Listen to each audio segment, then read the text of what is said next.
we're together in this love. Promise we'll forever. And now you live to me. Selamat pagi, saya Wayan Supatno, Pak Tani, sambil olahraga berbagi.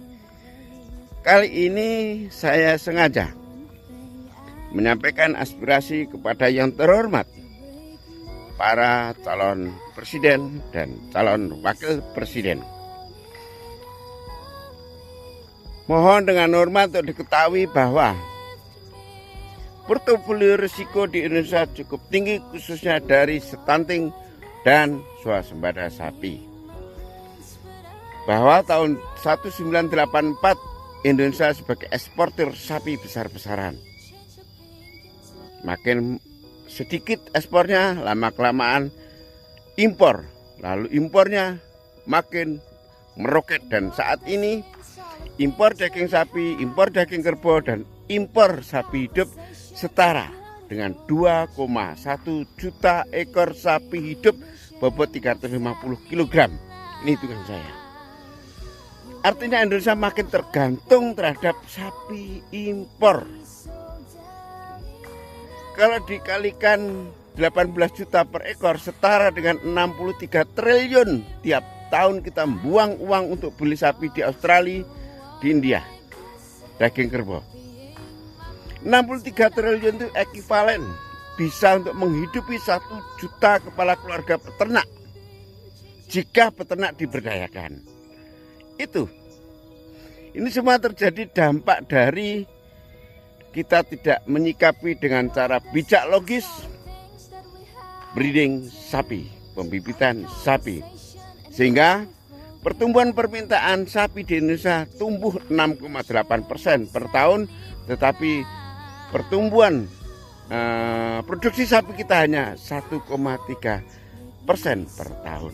Ini ancaman serius bangsa kita, karena sapi salah satu protein hewani sebagai pemenuhan kebutuhan masyarakat, khususnya yang busung lapar atau stunting, kerdil kurang gizi karena protein hewani.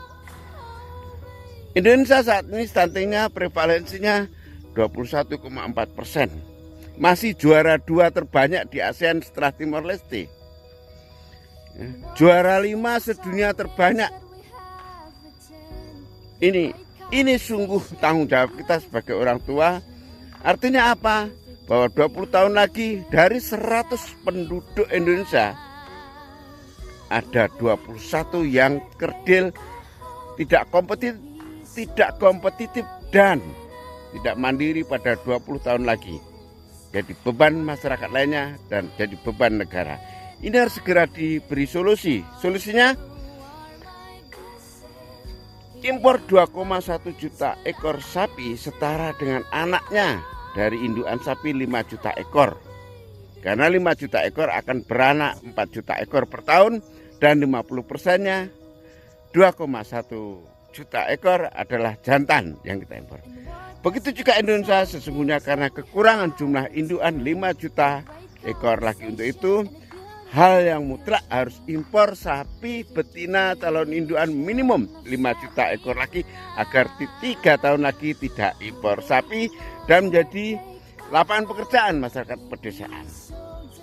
Begitu.